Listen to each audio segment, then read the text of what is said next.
Ibu Anita, bagaimana kabarnya Ibu Anita hari ini? Waalaikumsalam, Bu Devita. Alhamdulillah saya dalam keadaan baik. Begini Bu Anita, sebelum kita melakukan coaching, sebagai awal saya ada beberapa pertanyaan pada Ibu. Pertama-tama saya akan mendiskusikan tentang rubrik penilaian kita hari ini. Baik Ibu, pada coaching kita hari ini, coach dan kunci akan saya amati dan akan saya nilai sesuai rubrik penilaian apakah sudah sesuai dengan alur kita, atau kemudian bagaimana Ibu memberikan pertanyaan kepada kunci, pertanyaan yang berbobot seperti itu ya Bu, dan juga bagaimana kunci tersebut merespon atau menanggapi pertanyaan coachnya. Dan jangan lupa juga nanti Ibu bisa menyesuaikan dengan prinsip coaching, diantaranya kemitraan, proses, kreatif, dan memaksimalkan potensi. Pertanyaan yang pertama akan saya tanyakan pada Ibu adalah kompetensi apa yang akan Ibu kembangkan pada coach kita kali ini? Baik Bu Devita, jadi kompetensi yang ingin saya kembangkan pada proses coaching kali ini adalah yaitu presence, kemudian mendengarkan aktif, dan memberikan pertanyaan yang berbobot. Baik Ibu, ini menginjak ke pertanyaan kedua ya Ibu kita ya. Kompetensi mana yang ingin Ibu kembangkan secara spesifik yang ingin diobservasi pada saat kegiatan coaching nanti Ibu? Kalau kompetensi yang ingin saya kembangkan secara spesifik yaitu mendengarkan aktif dan memberikan pertanyaan yang berbobot. Baik Ibu, ini menginjak ke pertanyaan ketiga. Indikator yang bagaimana yang diinginkan oleh Ibu nanti saat kegiatan coaching? Indikator yang saya inginkan saat melakukan coaching nanti yaitu saya ingin coaching bisa menggali ide-idenya sendiri untuk mencari solusi dari permasalahannya, atau bisa dikatakan coaching nanti bisa menemukan langkah-langkah untuk menyelesaikan permasalahannya. Baik Ibu. Baik, terima kasih. Observasi kita kali ini disilakan Ibu Ita melakukannya sebagai coaching, sebagai coach ya Bu ya nanti. Nanti semoga prosesnya berjalan dengan lancar Ibu Ita. Terima kasih Bu Devita.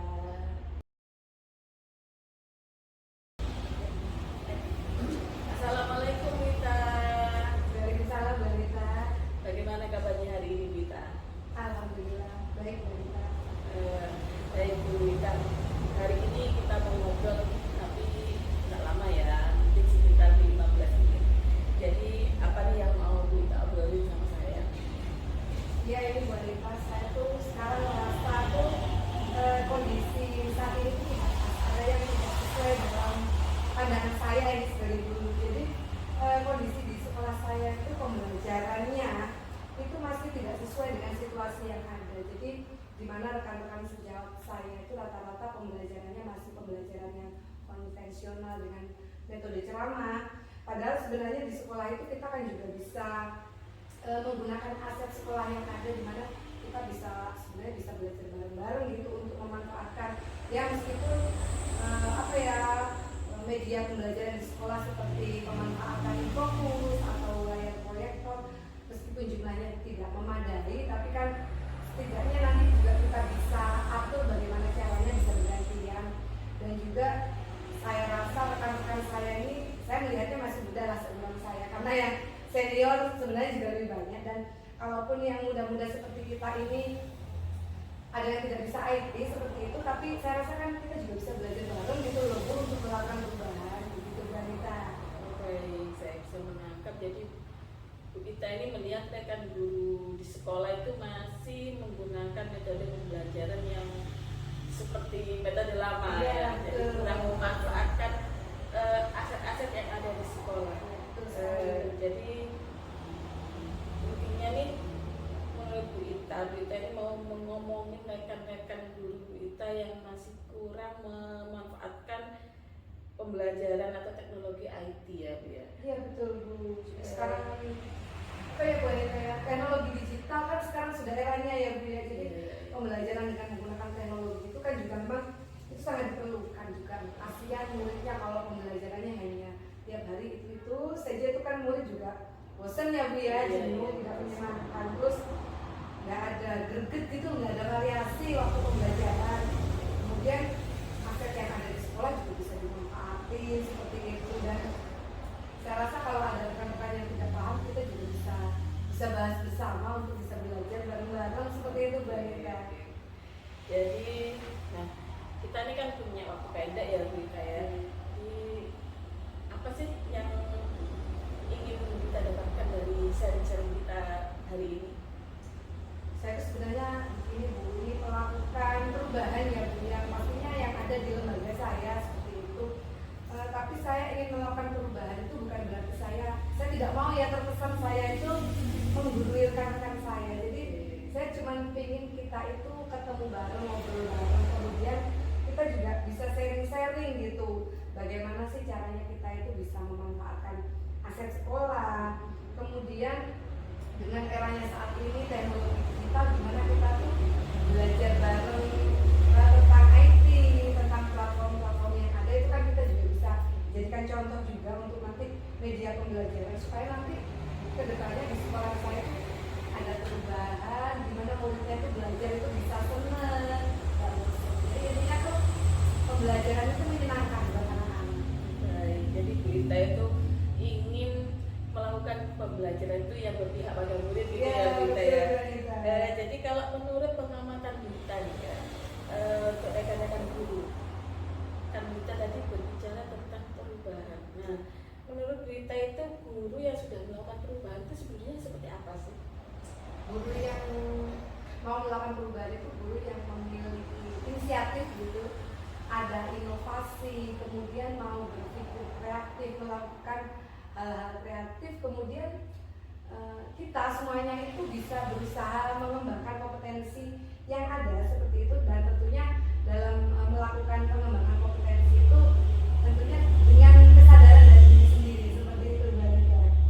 Oke, jadi menurut kita guru yang melakukan perubahan itu yang mau berinovasi, kemudian mau berpikir yang kreatif ya, kemudian juga mau mengembangkan kompetensinya secara mandiri tanpa ada paksaan dari siapapun gitu ya gitu ya.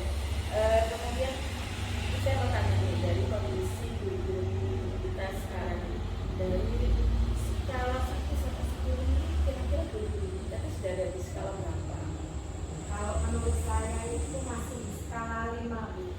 Jadi mungkin ada sih satu orang itu sudah di skala 6 karena sudah mulai berusaha ini, sudah mencoba menerapkan pakai media, pembelajaran, menggunakan IT seperti itu. Tapi sisanya sih rata-rata masih ada di rentang nilai 5 karena masih menggunakan pembelajaran konvensional ceramah tanpa menggunakan media apapun itu.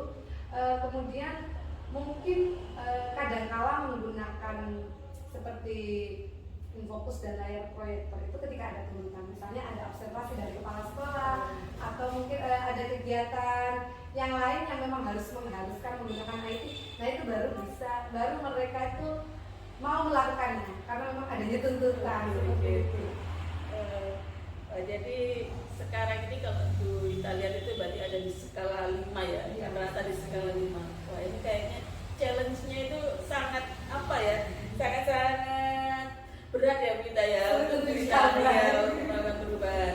Nah kemudian Ibu Ita, kalau yang kita inginkan ya itu sebenarnya guru-guru itu dalam melakukan perubahan itu sebenarnya Bu Ita itu inginnya ada di skala berapa sih? Untuk saat ini sih kalau terlalu jauh tentangnya sepertinya sulit ya Bu ya. Jadi saya mengharapkan paling tidak rekan-rekan saya ini bisa mencapai di skala 7 seperti itu ya. Jadi Bu Ita itu merasa kalau di skala 10 itu kayaknya berat sekali. ya, karena dari rentang 5 ke 10. Karena saya sendiri juga belum di angka 10, Iya. sepertinya juga masih belum. Nah, jadi gini, apa ya menurut Bu Ita itu yang bisa Bu Ita lakukan untuk membantu mereka? Yang saya pikirkan sepertinya saya harus menyampaikan apa yang ada di pikiran saya. Sepertinya saya harus menyampaikan ide-ide apa yang sekarang menjadi pemikiran saya, itu ingin saya sampaikan untuk membantu mereka dan tentunya untuk melakukan perubahan yang benar-benar saya inginkan dan tentunya juga memang diinginkan bersama seperti itu. Jadi seperti itu ya. Baik, kalau dari pengamatan Bu senangnya itu diperlakukan yang seperti apa sih supaya mereka itu bisa semangat dan bisa melakukan perubahan? Menurut saya sih, pertama tentunya kita juga harus menjalin relasi yang baik dengan rekan-rekan sejawat. Jadi relasi yang baik tentunya nanti akan mendukung hubungan kita ke depannya, terjalin relasi yang baik untuk kemudian kita butuh ruang dan waktu untuk ngobrol bareng meskipun tidak secara resmi, tapi ketika kita kumpul bareng, kita ngobrol-ngobrol, kita bahas situasi sekarang yang ada di sekolah kita seperti apa, kita bahas untuk kemudian apa sih yang kita inginkan untuk lembaga ini seperti itu, murid-murid kita nanti untuk selanjutnya ayo kita punya inisiatif bareng untuk sekolah ini. Masa sih mengajarnya begini-begini aja, tentunya kita ingin perubahan yang baik untuk kedepannya. Jadi kita bukan, kembali lagi, bukan saya menggurui, akan tetapi ayo kita belajar bareng apa hal-hal apa kita berbagi praktik baik, aplikasi apa yang baru yang bisa dimanfaatkan dari platform-platform yang ada.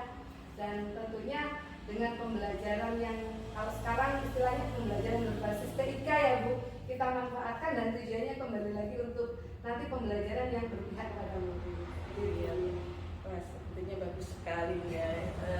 Apa yang menjadi pemikiran kita. Jadi Bu Ita itu pinginnya itu semua itu bisa melakukan perubahan, bisa memanfaatkan IT, kemudian kayaknya juga bisa memanfaatkan tombol ya Bu ya. Jadi supaya dengan kumpul-kumpul itu bisa melakukan perubahan bersama seperti itu. Nah selanjutnya nih, dukungan siapa saja yang kita butuhkan untuk melakukan perubahan ini? Dukungan tentu saya membutuhkan dukungan dari atasan saya, kepala sekolah, dan juga rekan-rekan sejawat saya ini juga tentunya. Karena dengan dukungan mereka, dukungan beliau, ya apa yang kita inginkan ini bisa berjalan dengan baik. Dan saya rasa atasan saya, kepala sekolah pasti akan sangat mendukung karena memang hal-hal yang ingin kita capai ini tentunya juga akan membawa perubahan dan dampak yang baik untuk lembaga, untuk sekolah dan untuk anak. Baik, jadi kapan kira-kira Bu Ita ini akan melakukan perubahan ini atau rencana ini? Jadi melihat ya guru-guru Bu Ita itu banyak yang jalan di tempat ya di sini ya. Kemudian mungkin tahapan mana yang ingin Bu Ita lakukan lebih dulu? Iya, jadi harusnya secepatnya ya Bu Anita ya, karena ini memang ya harus sudah terlaksana supaya tidak kasihan juga untuk anak-anak. Dan saya usahakan dalam minggu depan saya sudah bisa mulai melaksanakan. Jadi mungkin yang lebih ingin saya lakukan terlebih dahulu itu adalah ngobrol bareng sama rekan-rekan saya. Kemudian tentunya setelah kita ngobrol, bertemu bareng, membahas permasalahan yang ada, situasi yang ada, kita nantinya akan melakukan perubahan secara bertahap. Baik, kalau gitu karena kita ini sudah ada di ujung ya Bu Ita ya. Nah, jadi Bu Ita itu ingin melakukan itu di minggu depan ya. Iya, jadi sekali. mungkin saya ingin bertemu lagi dengan Bu Ita minggu depan ya, setelah Bu Ita melakukan rencana ini. Dan tetap semangat, semoga rencana Bu Ita berhasil. Dan saya ingin nanti ceritanya itu yang lebih menarik lagi, terutama tentang keberhasilan Bu Ita. Oke, siap Bu Anita. Oke, terima kasih Bu Ita. Assalamualaikum warahmatullahi wabarakatuh. Waalaikumsalam warahmatullahi wabarakatuh. Terima kasih Bu Anita. Sama-sama.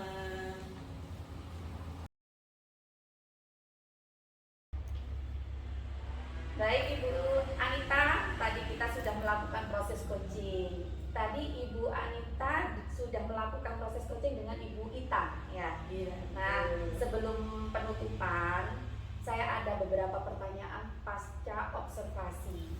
Apa saja yang sudah Ibu lakukan pada saat melakukan coaching terkait indikator ketercapaian Bu? Baik Bu Devita, jadi saya sudah melakukan coaching dengan alur pihak. Dari situ saya sudah menentukan tujuan, kemudian identifikasi dan melakukan rencana aksi serta tanggung jawab.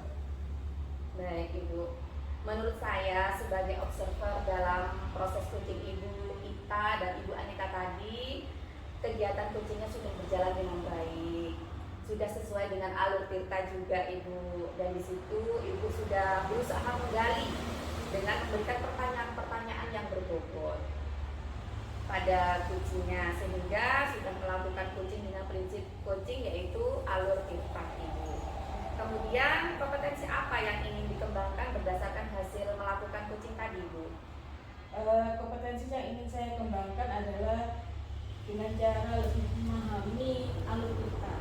Kemudian juga saya harus bisa lebih bisa membuat pertanyaan yang berbobot sehingga saat melakukan coaching itu saya bisa lebih baik lagi. Ya, Ibu Anita. Tadi kita sudah ngobrol-ngobrol tentang kegiatan coaching ya Ibu ya. Semoga kedepannya kita bisa melakukan kegiatan coaching dengan lebih baik dari hari ini ya Ibu ya. Demikian proses coaching ini, semoga bermanfaat untuk kita semua. Amin. Baik Ibu Ita, kita akhiri. Wassalamualaikum warahmatullahi wabarakatuh.